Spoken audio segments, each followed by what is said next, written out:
The Benjamin Dixon Show is only possible with listener support. Go to www.thebenjamindixonshow.com to register for our blog and join the Progressive Army. And now, ladies and gentlemen, we are now about to witness the truth. It's the Benjamin Dixon Show.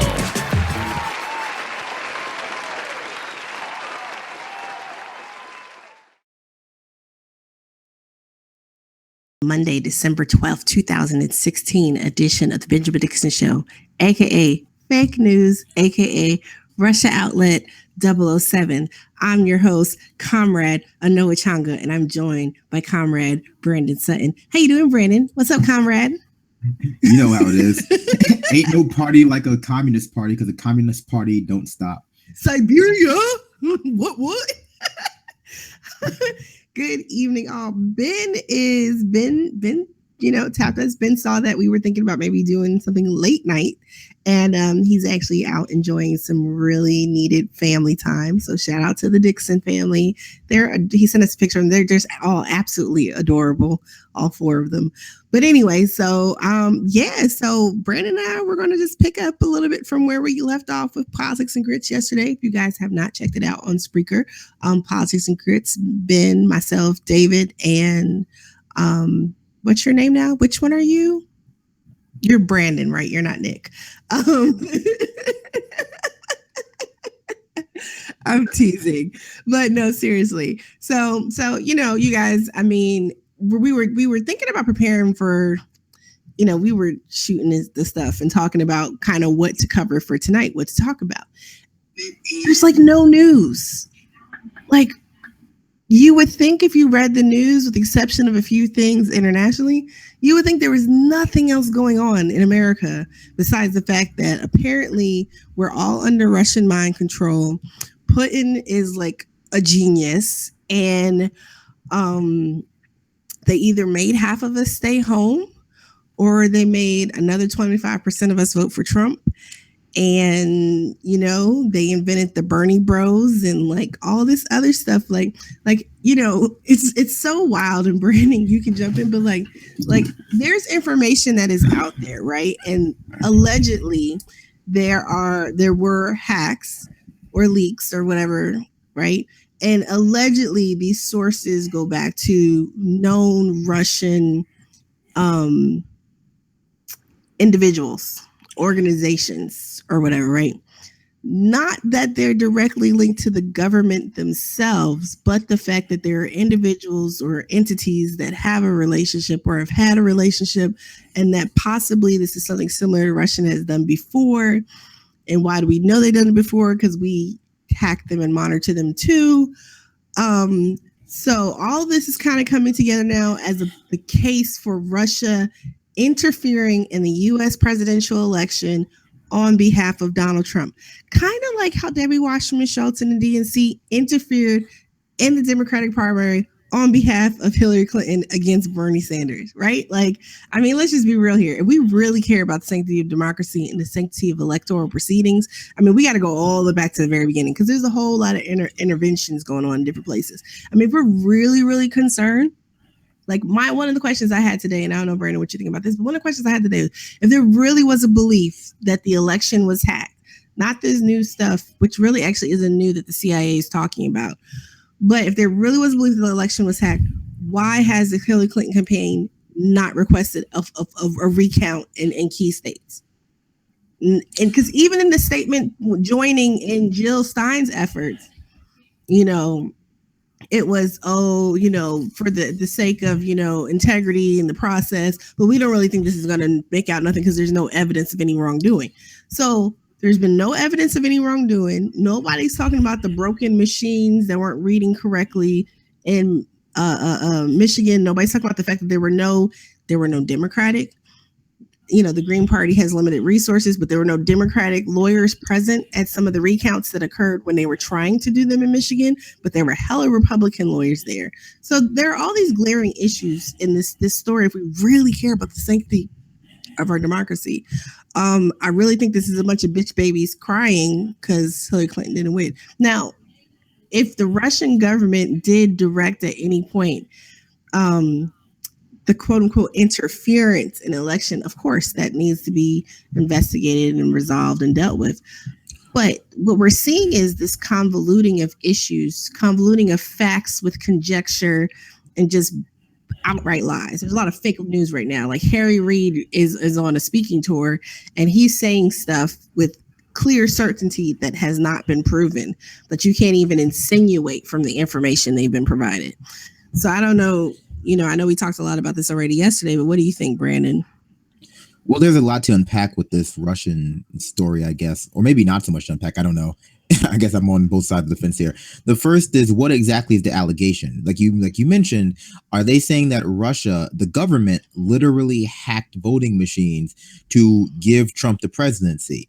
I don't think anyone's making that claim. I think at best what they're making is that someone with some affiliation, the dim people who are running with this, and your Rachel Maddows and your Keith Olbermanns are saying exactly that. But go ahead.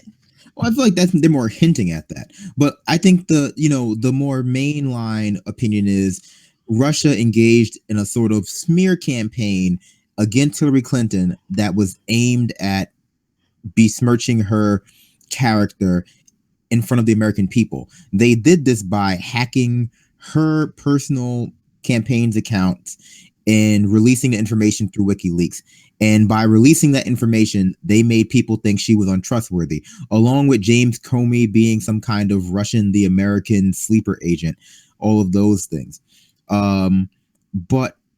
And while that's a problem, of course, these Russian hacks should be investigated, and we should definitely understand whether we're talking about Russia as a national entity or people who live in Russia, private hackers who live in Russia, who live in, who've built supercomputers in their basement and are hacking the Pentagon, and they're probably 13 or 14 releasing this information. We need to figure out what we're alleging here and stop with the warmongering. But ultimately, I don't understand what they think. I think this is all just a very convoluted way of saying, and people are saying, your Peter Dows, your Joanne Reeds, that we need to have another election and do it again this time and do it right. And by do it right, we mean elect Hillary Clinton. Yeah. So,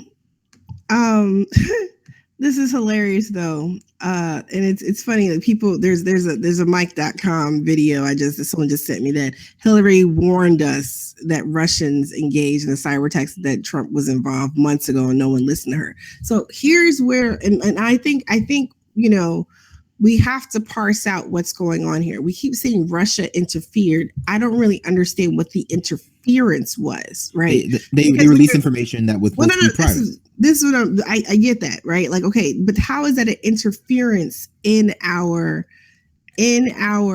election? Like, what did they interfere in exactly? Because here's the thing, right? Because to interfere, to interrupt, to cause a disruption, you'd actually have to have had something going on for that to have made a difference. And when you go down through the list of issues and stuff, right, with her campaign, I mean, the people who actually took the time to even read WikiLeaks already were not voting for her. Because let's be real here, the people who stayed home in Milwaukee, they weren't sitting there going through WikiLeaks or reading Progressive Army. Like, I'm just gonna be real. I love our team of writers. Everyone, shout out to the writers. You guys are awesome. Love you dearly. But let's be real. We weren't, people who were actually digging deep into this stuff. They weren't the ones, as Stacey always says, they're not the droids that they were looking for.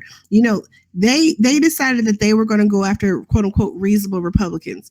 They decided that they were going to spend more time talking about how awful Trump was because he was a sexist, because he was a sexually aggressive person. He was allegedly a sexually predator, all that stuff, instead of talking about any damn issues. Like, I'm not going to say that that's not important, but let's be all the way real. The mainstream news, which the average American gets their news from, local news, because those people aren't watching MSNBC either, right? Those people aren't watching CNN or C-SPAN or whatever. Like, they're not covering the WikiLeaks on the regular 6 o'clock news. Like, that's just not happening. Most people were not influenced by this. And to okay. Go ahead. I mean, but this is just a complete denial of reality and so yeah, I would I would say that again, when we talk about fake news, we're talking about a very small subset. It's a moral panic. People are trying to create a moral panic about a problem that, and you see this a lot with new articles and new trends on the internet that are, even with Bernie Bros, Do Bernie Bros exist? Yes, in very, very small, unorganized, largely unimportant pockets, and they're annoying and they're problematic, but there is not a concerted movement. Same with Bernie or Bust. There was no concerted Bernie or Bust movement except for in small pockets on Facebook and Reddit and blah blah blah. Is there is there a national men's rights activism? Like, it's like, no, they're really, these are very small things going on, and fake news is another small problem being magnified. And I would even say with this issue with Russia is a small problem being magnified because of the people who for whom it appeals to are the people in the mainstream media in their ilk in society, for whom the reality is there was no problem with what Hillary Clinton did. Why would she go to Wisconsin? Why would she go to Milwaukee? There are just a bunch of rednecks there. Of course she should be in New York City. Well, I mean, it's been a blue state since 1984. So, I mean, you need to make sure it stays blue and not assume people are just going to vote for you because, you know, Obama and because your last name's Clinton. Yeah, but see, that's an entitlement complex. But what I'm trying to say is it's absolutely entitlement complex. The people who don't find Hillary Clinton problematic, like, because let's be honest, there's a good number of people who voted for it. They were holding their nose. They knew what they were doing, and they may have had some cognitive dissonance. But you know, it is what it is. But there's a subsection of the population who also have entitlement complexes, and for them, Hillary Clinton was only a boon, and they just can't understand a world in which she could not win. That world doesn't make sense to them. So now they've concocted an elaborate conspiracy theory, and it's not even elaborate. It's basically the plot to a movie that would come out in the 80s. I mean, basically the plot. Well, whatever. Anyway, probably the plot to a lot of movies or early 90s. You know, this is almost the plot of Hackers. this is almost the plot of Hackers, except less hot Angelina Jolie when she was like what, 19, 18, zero short hair and Angelina Jolie. And but I've said before, some people are more willing to engage in elaborate conspiracy theories than they are to look at themselves, to turn that gaze upon themselves, to go, you know what? I am problematic. My behavior is problematic. My place in life is problematic. But that doesn't gel with their notion of themselves as a good person. If you think you're a good person and you vote for Hillary Clinton and you don't find her problematic, I would say that you might want to re-examine your own definition of good. If you want to vote for her because she's the lesser of two evils, I don't agree with that mentality, but fine, whatever. That's your right.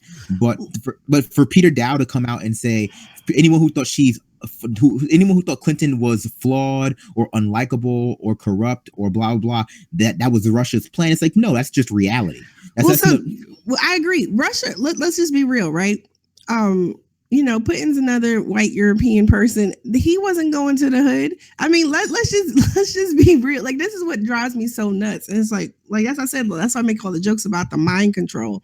Because when you look at places, when you look at people, when you look at the numbers, like if they were honestly listening and if they actually did honest polling, right, instead of that polling that they were doing that was sugar-coated and rosy and told them everything was fine. See, this is the problem. You have people who are around you who just tell you what you want to hear all the time, and everybody lives in their own damn bubble. They were all in a silo together and didn't look at the real, because anytime there was a poll that came out that showed that he either had a slight lead or they were tied or they were in, a statistical tie. Oh, that doesn't mean anything because blah, blah, blah, blah, and the Obama coalition and blah, blah, blah.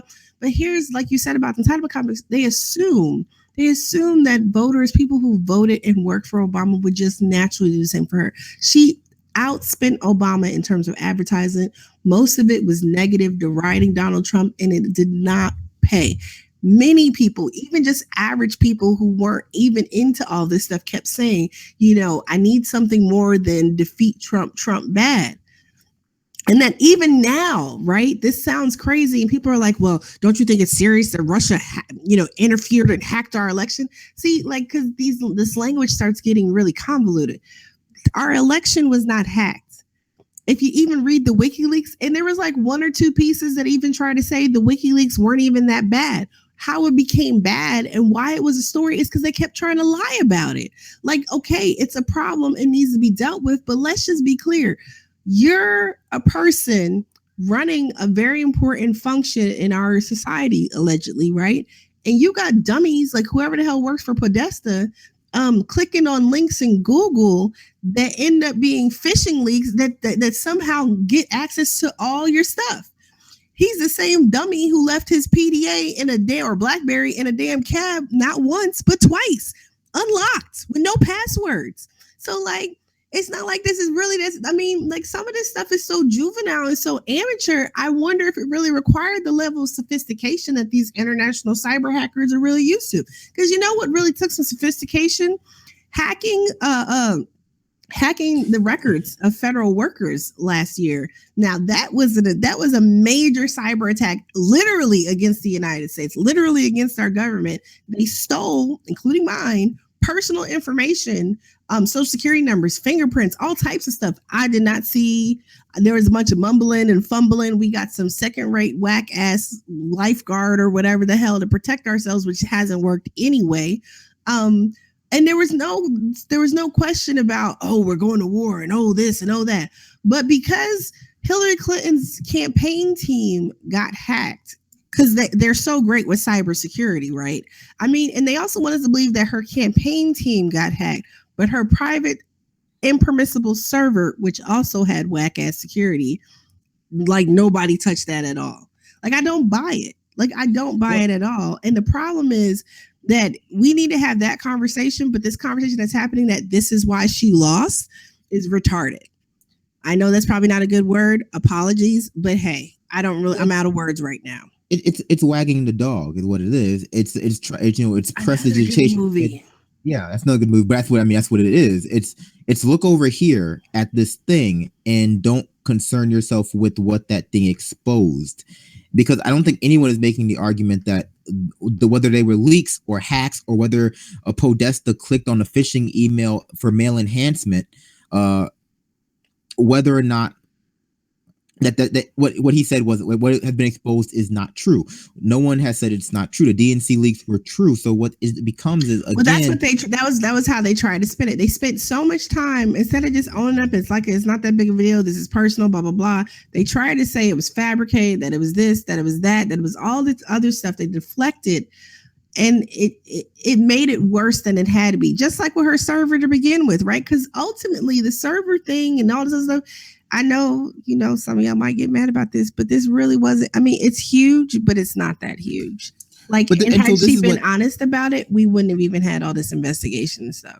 But again, this is part of a larger entitlement complex. They felt as though the information was. It's hard to a parallel. They felt as though giving people total disclosure, full disclosure of what's going on, is tantamount to fixing an election. And that mentality is problematic, because theoretically in a democracy, in a democratic society where people are expected to make informed decisions, the more information the better about the candidates. That would be your position.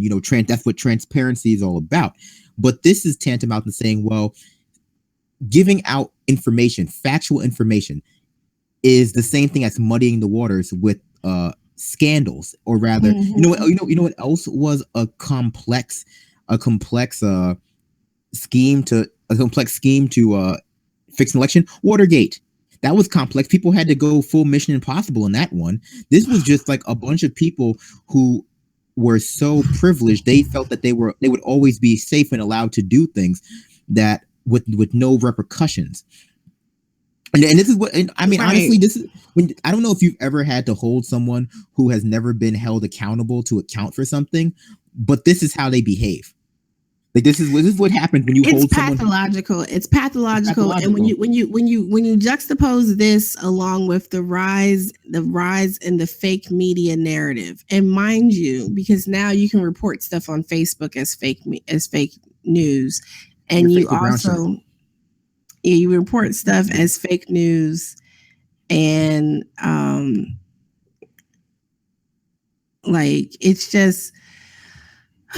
it's really, really frustrating, because anything can be fake news, and like some of what they claim is fake news. Like, if you just look at the definition, it counts. Like the stuff that the news sites are posting, the HuffPost, that Keith Olbermann and others. Like, Keith Olbermann has on his Twitter timeline. I'm like, I don't even know why I still follow this loser. But, it's totally sensational. It should be just a fake scripted show. Like, I don't even understand what happened to him. Like, I don't know. It's just so bewildering, I really think. It just allows people the whole fake news narrative. And I think we talked about this yesterday. It simply allows people to or put their hands over their ears and go la la la la la whenever they get information they don't like, because ultimately the internet doesn't work in a way in which you can actually stop the dissemination of information. So all it does is allow anyone who doesn't like a story to claim it is fake, and therefore pick and choose their facts. It allows people to pick and choose which facts they would like to use in whatever argument or decision making they want, and create brand new realities.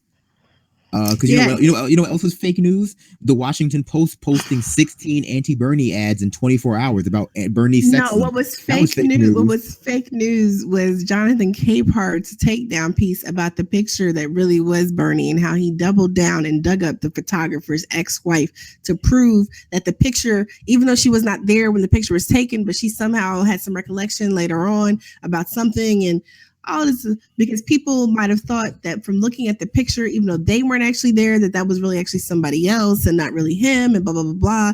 And it was a simple thing that Bernie had gotten the haircut between the two different pictures they were comparing. But Facebook compares, it says it's a false news story. And it says examples are purposefully fake or deceitful news, a hoax disproved by a reputable source. So purposefully deceitful news is what we get a lot from these mainstream media outlets. And even when you report stuff, like they're reporting things, like you have Harry Reid again tonight. And again, Harry Reid's on his way out, right? He's not going to be in this anymore. He's not going to, there's no, what repercussion is Harry Reid going to have for saying whatever the hell he wants to say, for saying that definitively Donald Trump in his campaign. And here's the problem I have about things like Donald Trump has been in collusion with the Russians, because this didn't just happen overnight, right? The Russians didn't just all of a sudden pop up like, hey, dude, we're going to do this. We're going to help you win. Like, you had to have been developing and building relationships. So again, this says to me, Hillary and Bill have bad fucking judgment, right? Because if Bill sits Hillary down, and Bill sits Donald down, like, hey, you should run and blah, blah, blah. Let's do this. Huh? The DNC thought this was a good idea, right? They thought having him up at the top. And so this is what's so fascinating. Like, they've known, like, what's coming out right now is not new. They've been saying this stuff since like July. There's like really no new information. They just allegedly think that they have the way that the information got, because this is what they're talking about. What they're talking about is the WikiLeaks.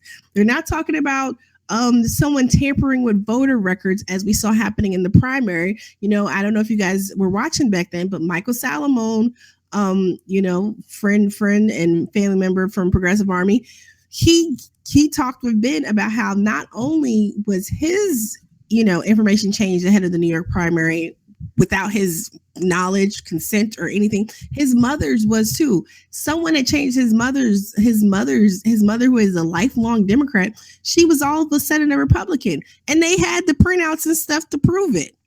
He had to drive hours to a judge to get his court order to be able to vote. Because remember when that was happening in New York, people had to go get court orders to prove, so they had to go before a judge. Like, this has been an insane election cycle, but hey, Russia released some emails, and that's the biggest problem we have. Like, this is just such horse crap. It really is horse crap. It really demonstrates because I'm less concerned. It's been impossible to concern myself with the Republicans and what they've been doing for roughly about 4 months, because the Democrats have been so bad.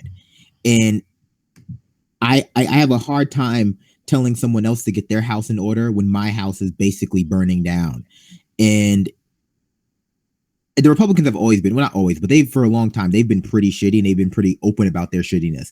But this electoral cycle has just ruined the Democrats. It's ruined the liberal media. It's ruined the credibility of and many Democratic pundits and many Democratic think tankers as being inherently anti-scientific, irrational, vaguely racist, vaguely sexist, like all of these things that they accuse Republicans of, jingoistic, warmongers, all of these things that were traditionally thought to be Republican traits have been proven to just be a trait of the establishment. Yeah. And that if you are supporting an establishment candidate, you simply adopt those traits immediately. It's just like it was, remember, I mean, the most disgusting part of the DNCC was when people were basically booing those chanting "No more war" and it becomes, they were chanting USA over those. Yeah, they were chanting USA. Like when did Democrats become so bad? And I mean, of course, the answer to that is around the 70s with Jimmy Carter. That's when it started. But it becomes, okay, well, at least everyone now knows that the illusion of Democratic Party as being the party of smart people is now completely dispelled. It's like we watch on a daily basis pundits on MSNBC who we once respected and thought to be the good pundits get basic math wrong, feel entitled to minority votes, to shame women and poor people for deciding that they don't want to be poor anymore, and it becomes very. It's disgusting because ultimately it shows you that for the large part, ideology is less important than socioeconomic status. We talk about the difference between class and race a lot, but I think we have to talk about the difference between class and ideology. And it's just like ideology fails out a lot to class as well in terms of the determining factor for how you view the world. And so for all these Democrats who just happen to be super wealthy, turns out they're not so much Democrats as they are generally okay with the idea of women and Black people. Yeah, like I absolutely agree. And it's just interesting thinking about this whole conversation and what you were just saying about ideology too, as we look now next week, 12/19, the electors are supposed to convene. And now there's been a call, and the Hillary Clinton campaign, this is again where I have a problem with them. How are you so concerned about the outcome and the sanctity of our election? We're not actually seeing if votes, we're not even polling and talking to people to see what influenced their decision to vote or not to vote. We're just assuming, and now we're trying to flip people for states she didn't actually win. Because again, the allegation is not that there was any wrongdoing. Now, again, there was voter suppression and stuff like that. The GOP with 2000. If you didn't check out my interview last week with David Daly, author of Rat Fucked, about redistricting after the 2010 elections, please check it out. It's on the channel. But seriously, like, there were issues in North Carolina, there were issues in Wisconsin, there were issues in some of these places that were or should be contested. But on the flip side, Democrats only step up and actually address voter access, voter suppression. Think about Florida, right? How many felons people who have been convicted of felonies, former felons, people convicted of felonies, could use restore the right to vote, right? Think about how many people that adds to your numbers. If you're in certain district jurisdictions. Right now in Ohio, we think about redistricting. We think about the way things have happened. Right now in Ohio, there's not one, there's two screwed up abortion bills sitting on Kasich's desk, along with a bill which is similar to some of the provisions of HB2, which forbids the any type of municipal raising of the minimum wage. And he's the moderate Republican, so we'll see what he do. Allegedly, we'll see what he does. But what people don't understand about this whole faithless elector thing, right? Like, I was just before we came on, I was just reading an article. So there is a little news, right? Other than this stuff, kind of. But there were some electors in Colorado that don't want to cast their vote for Hillary Clinton. Now, mind you, everyone's trying to convince the Trump electors not to vote for him, but no one's really thinking about Republican electors in states that are supposed to vote for Hillary Clinton. And so there were two from Colorado, and they were saying that they did not want to vote for her. So they went to court to get whatever the law is in place in Colorado, lifted for them for that proper purposes, allegedly because it violated their First Amendment. I'll get to that part in a second. But the judge basically said, no, it doesn't defeat the purpose of the intent of the Electoral College, because the Electoral College is supposed to represent the votes of that state, not their own personal votes. You vote personally. It's the same argument about superdelegates, right? You already vote as a person. You get to exercise your vote. Why do you then get a double vote? And that's basically what they're saying in terms of in this Colorado case. But I think it's interesting because what they were saying is they wanted to be able to switch their vote to show solidarity with Republicans if there's an alternative Republican candidate that is named by the electors. Listen to that for a second, right? Everyone wants the electors to review the intelligence, to do this, to change their minds. What people are not banking on is the fact that they don't like Hillary Clinton. They're not going to change their mind to her because there's nothing that says that they have to change to the other, presidential candidate. And if you think about it, Gary Johnson, by some counts, got 5%, so they could very well pick his crazy self too, right? But it's rumored that that Kasich is actually someone people have thought about. Some people have thought about Mitt Romney as well. We'll see what happens next week. But this whole notion that somehow Hillary's still going to get in, even though she didn't, I get not wanting Trump. Trump is a disaster. Hell, we could end up with Pence. Pence is even worse. And quite honestly, strategically, that was a bad move. Trying at reasonable Republicans and you're better than this, they're really not. Let's just be real. The establishment Republicans that set the stage for somebody like Trump to run, they're not. I'm not going to sit here and shit on average rank and file folks who vote Republican.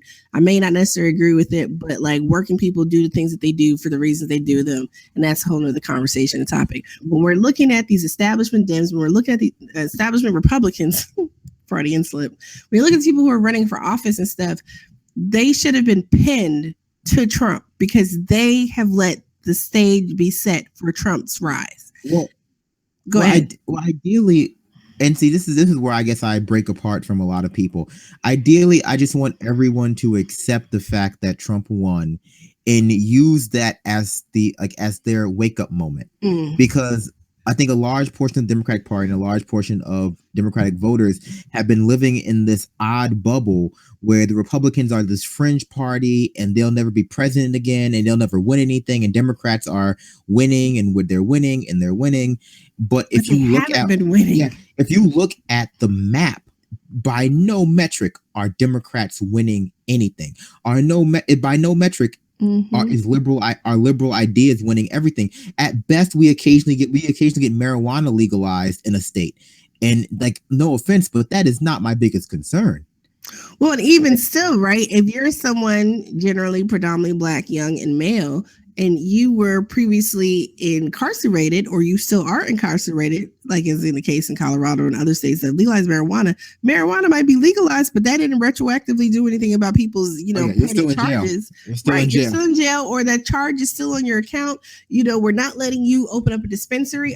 So it's not. So I agree with what you're saying right there, because there are other considerations that it's just oh, we've arrived, and it's nah, not really. This needs to be the moment in which Democrats, and I would say, and I've been saying this a lot, but the subsection of the population who have been left comfortable, wealthy, important by the status quo need to understand what the rest of America is like and what people who don't look or have as much money as them are going through, and understand that Trump is a byproduct of that. And so was Clinton, and Clinton offered no solution to Trumpism. The Democrats are no longer offering, and they haven't been offering, any more solutions to neoliberalism or republicanism. All they're offering is a slower march towards, the destruction of the American economy, of the middle class, of the impoverished, of civil rights. They're just talking about it being a slower decline. They don't have any plan to go backwards. I think the analogy is voting for Trump is like voting to go to hell, and voting for Clinton is like voting to go to a city you don't want to go to. It's either way, you're going in the wrong direction. Right. And so when do we start moving towards the right things? And when do we start elevating people's voices to who are talking about traditional democratic ideals? And that's another problem. The way the Democrats have promoted, the people who have been promoted within the Democratic Party and who have been getting the quote unquote experience necessary to run for president, they don't represent the ideals of the Democratic base anymore. And it comes down to, okay, who are we actually going to run in 2020? Because all of the people who have the quote unquote experience are basically just like Hillary Clinton. We're just gonna run Hillary Clinton again in 2020. She'll only be 72, 73. It'll be okay. No, yeah, I'm not. Although I am in possession. Shout out to people for Bernie. I am in possession of a Bernie hindsight is 2020 T-shirt. Yeah, it's not even hindsight. Everyone knew what was happening, and like only people who are saying, "Oh, hindsight," are people who are purposely ignoring the warning. it's clever. It's clever, but I hear it a lot from people. This sort of notion that it was unpredictable. It's like, no, people were saying it, people were screaming it at you, but what you did was you closed those people out of the conversation, and you invited more people in who would tell you what you wanted to hear, and you created a delusion.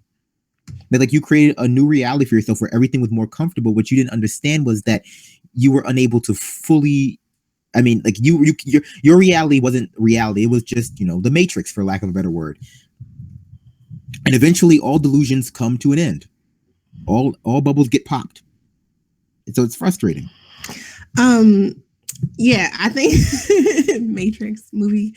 Like I was just thinking about all this stuff going on, and this is just like the plot of like Mean Girls 4: The Revenge or something like that, right? Because we were talking earlier, and I was reading that. Okay, so another angle, going back to the Russia for a second, is that Putin is upset because Hillary Clinton allegedly interfered with his election. I think it was in 2011 when she was Secretary of State.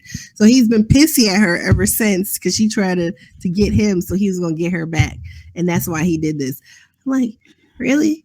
Like, you people are supposed to be leaders of the world. And if this is true, y'all petty as all hell. Denial of reality is always like ridiculous. It's pathological and childish. But this whole process is pathological. It's childish. Every temper tantrum that Peter Dowlin has every single day is pathological and childish, right? Like if we could just get if at least some of the media was honest in how it's handling this, I guess we wouldn't have anything to talk about, right? This is like, and also the people, the Peter Dows, the Joyanne Reeds, the Howard Deans. What makes them even more childish is that they're the people who are very comfortable throwing out accusations of racism and sexism and all these other things. But then if you criticize them back and explain why exactly they're wrong, they're very quick to block you.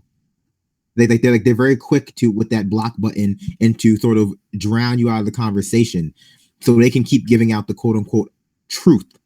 While it's an echo chamber, and anytime you can dish out criticism but you can't take it, it becomes I'm sorry. If you criticize them, it's quote unquote harassment. You're harassing them. Oh my God, it's harassment. They'll threaten you with lawsuit, et cetera, et cetera, et cetera. Like, I mean, that's the thing. Like, you have all this fake news stuff, and it's just paining me. So many smart people, like people, I'm just like losing a lot of faith in people. I'm sorry. There's a quote for this. I used to think you were smart, but it turns out you're just opinionated. I was gonna say, it turns out you're just stupid, but that's pretty good too. But it's just disheartening. So I just want to share a little anecdote today, because that's what parents do about their kids, right? So today, apparently, my daughter did a speech about like clean water and threats to our water and stuff like that. I've mentioned going through she just sent me a text message because her teacher uploaded their grades. So anyway, so she was freaking out earlier, right? Her speech got pushed back. They had to pick a topic, and so she's taking environmental science, AP environmental science. So she's really into the earth and nature and environment. She's been that way though. And then, our experience, she's one of those little Captain Planet kids. She's a planeteer all the way. But like, so she started thinking about like fracking and some of our experience having lived in West Virginia, even though she was a little younger. So she had her piece, she had her research and stuff. And with the anniversary of our chemical spill from West Virginia is coming up next month. And so I'm on Threads, and there was a listening tour with the EPA. So she kind of like read through some of the information and stuff that I had been sent. So she texted me earlier. She's like, "Oh my God, I bombed my speech." I was like, all right. I said, take a deep breath. So she was like, I had to stop and start. I was shaking through the whole thing. Well, she was like, I teared up. Because look, West Virginia, and I know West Virginia's in the news once again, because I guess it was like, what is that, city manager or mayor, whoever it was, of the really small town outside of where we used to live, who called Michelle Obama a monkey, got her job back, and everybody's upset.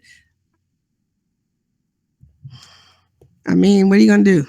People are ignorant. But anyway, so she was shaking or whatever. And she was just talking about like the experience and stuff. So it turns out Nayla actually got a 99 on her speech. Very awesome. Very proud of her.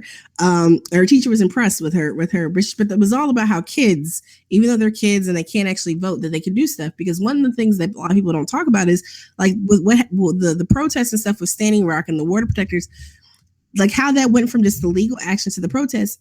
The youth of the tribe are actually the ones that demanded they do something. The kids are the ones that stepped up.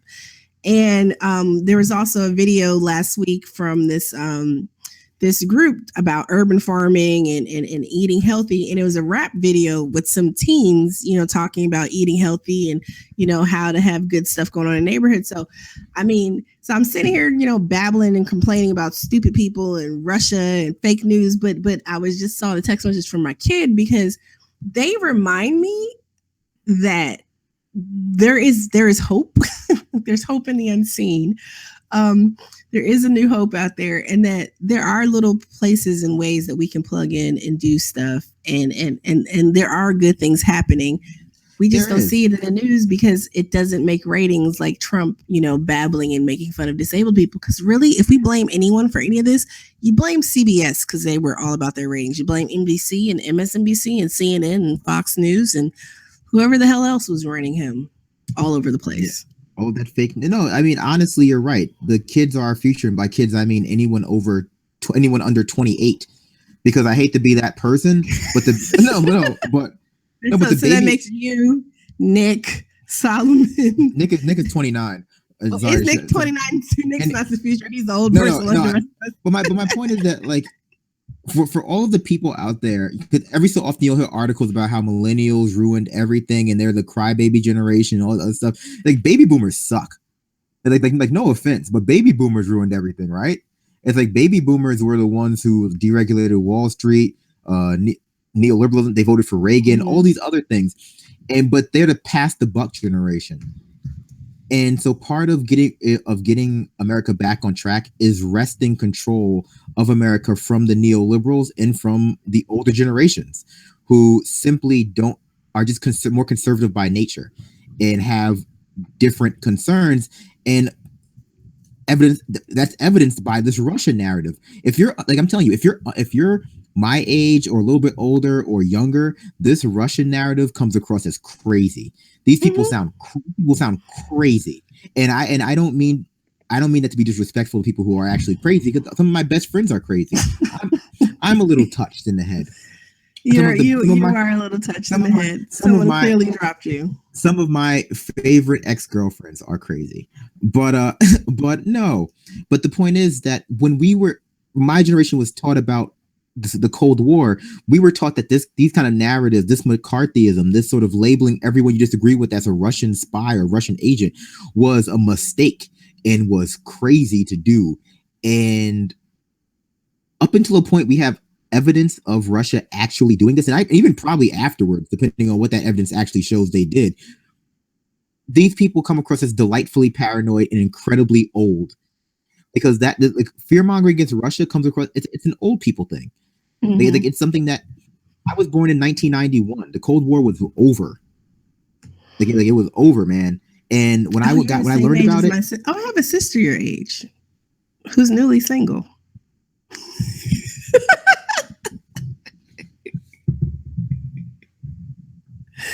But you're right about the Cold War. I just thought I was like, 91. That's when my sister was born. Yeah, no, I mean, it's funny because this whole Russian narrative is the best analogy for how these people are simply out of touch with the young generation. Because I don't think there's any young person who is not real deep in that Hillary Clinton, kind of fanaticism, who thinks that this kind of language is in rhetoric is not literally it sounds like a bad sitcom.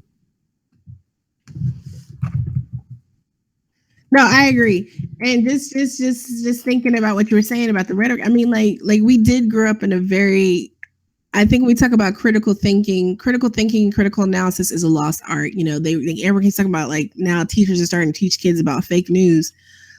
Like, y'all are killing me. Just teach people how to think critically. We just need critical thinking. We have critical thinking and critical analysis and things like that. And being taught we'll all be much better for it, like down the line.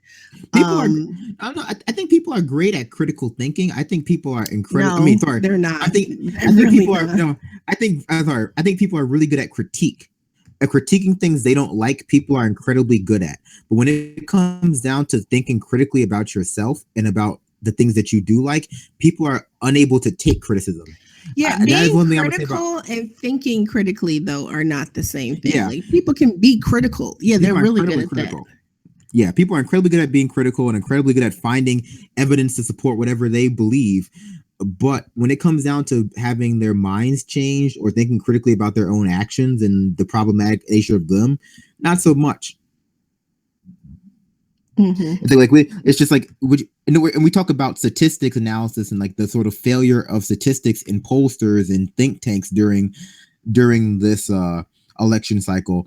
That's a great example of this as well. Like, fake science, fake evidence, how good people are at sophistry and coming up with logical arguments based on evidence that they've collected, but they don't understand why that evidence is flawed. They don't understand why their argument, despite being compelling, is flawed and unfactual and like just nonsense. And it comes down to, like, are we a society that understands science and is scientific and critically and thinks critically, or are we a society that just worships science and uses it and picks and chooses our facts to best suit our causes? Mm-hmm. No, I agree. So, yeah, Russia. Every time. And it's not going away anytime soon. It's going to be a hell of a week. But I really do think, shameless plugs for my shows. I'm sure Brandon will get a few in before we go of his stuff too. But definitely check out my interview also with Shama Swant from last week. It's on the podcast, so you got to check it out on either thewayWithAnoa.com or on Google Play or Stitcher, or it's on my Facebook page. It's actually pinned at the top of my Twitter account too, but she talks a lot about people-driven movements and how we really need to rely on our own power and the need to build out sustainable third-party options. And I think that we need to understand that we need to build out options, not just one singular third party. I do think that we need to have some type of cooperative mass, synergy to be able to actually run candidates and stuff. But we need to be flexible in how we do that. And we can't fall into the trap of overvaluing already existing infrastructure. And I think that is why people are either so caught up in the Green Party or so caught up in the Democratic Party. It's this notion, well, this stuff already exists, so we don't have to build anything new. It's like, well, yeah, but perhaps there's value in building new things. Don't succumb to the sunk cost fallacy. Don't succumb, because part of these institutions and the fact that they exist is institutional inertia. Like, these places are incredibly hard to change because they already exist, because there already is an infrastructure there that is meant to change people who enter into it. So yeah, we have to deal with the Democratic Party, but we can't succumb to this notion that there is no sort of new way out there that we can sort of try to build. Because if you want to, I believe it was Kashama Sawant who said it, but when she was fighting to get the minimum wage raised, she was fighting against Democrats and Republicans. She was fighting. Well, and in Seattle, what she was just telling me recently with the affordable housing fight they just had, there's actually only Democrats in the Seattle City Council. It's her and all Democrats. Yeah, and it becomes this notion that if you're a real progressive, you're fighting a multi-fronted war. You're fighting with the Democrats and you're fighting with the Republicans, because the Democratic Party, unlike the Republican Party, is very, very venomous to their base. The Democratic Party is ashamed of their base. They don't want to hear from their base. They don't want to promote their base. They want to attack their base before they attack the Republican base or the Republicans in general, in a way that the Republican Party does not feel the need to do.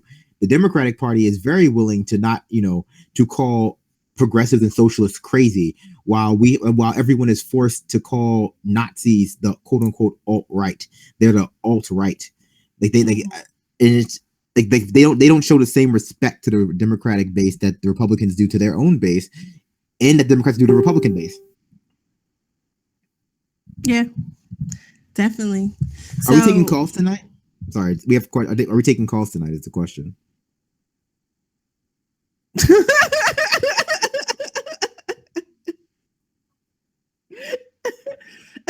So we have 4 minutes left. Yeah, we got. I'm laughing about the calls. I just looked at the time. I was gonna say, well, Brandon, it was really nice chatting with you. We should. I'm going to take calls on Wednesday. I'll be back on Wednesday, 8 p.m. Eastern time. I will be talking with Miss Bloss from the Progressive Independent Party, and hopefully, I'll also be joined by Mike and Pamela as well, because the three of them are launching a new show, Progressive Army, where the Benjamin Dixon channel, we just be adding shows and adding people, and like it's so much going on. It's really exciting. But they're launching a new show actually next month, and so they're going to come on. Actually, Miss Boss is going to talk to me a little bit about the party PIP. Also the Occupy inauguration. She has some very interesting posts. If you're on Facebook, check out Occupy inauguration on Facebook. They've been planning this since August, so all the hype, more fake news, because she's actually been dispelling rumors about how no one has been allowed to have any permits. She says their permitting has been they have their locations, they have their permitting, they've been planning this since August, so they've been prepared to be there. I guess the newer events that have popped up are the ones that were having some trouble in terms of inauguration. So that should be a really interesting conversation. As always, our videos and stuff are always on the YouTube, and you can check mine out again on the website, thewayofanoa.com, or Stitcher, Google Play, or iTunes. I had a request this morning about getting on Spreaker. I don't do Spreaker. I don't necessarily have a good reason why I don't do Spreaker, but I can juggle. I can only juggle but so many subscriptions. So, but if anyone's really interested in, helping me make things easier for you to listen to me, because I appreciate you all so much, definitely go drop $1, $2, $3, $5, $10, $15, and $20. Big baller 100. I'm just joking. Every little bit helps. Patreon.com/thewaywithanoa. I appreciate you guys a lot. Thank you for tuning in and hanging with us. Brandon and I are actually, we keep talking about maybe switching our respective shows to after Ben. So we'll see, but there's a lot of stuff that's going on here. Benjamin Dixon channel, Progressive Army. Brandon, any final words? I just feel like nothing has happened of consequence in the mainstream media for almost a month. Like once Trump won, it's just been well, it's been like we didn't learn our lesson about hyper focusing on Trump. So let's focus even, let's keep focusing on him. And I don't, it's no. But yeah, you can catch me on Thursdays usually at Project Sanity. I don't have a Patreon, but if you want to send me money, you can do that. You need to get a Cash Me link and put it in your. Send me a MoneyGram. Send you a money. Put some money on your books. Money on books. Thank you. Well, thank you guys for tuning in. Ben will be back tomorrow. And yeah. So if you haven't caught up, catch up on Politics and Grits, because we've been having a good time doing that Sunday mornings, 10 a.m. I'll say 10 p.m. And you will have Politics and Grits over the holiday. Don't worry, even if we have to pre-record. So, yeah. So thank you again, David, because this is not, David normally doesn't do this at this time. And thank you guys. So we're out. Thank you. Thank you all. Have a good night. Good night. The Benjamin Dixon Show is only possible with listener support. Go to www.thebenjamindixonshow.com to register for our blog, join the Progressive Army, and support the Benjamin Dixon Show. It's Ben Dixon! If you like this episode, be sure to share, like, and subscribe.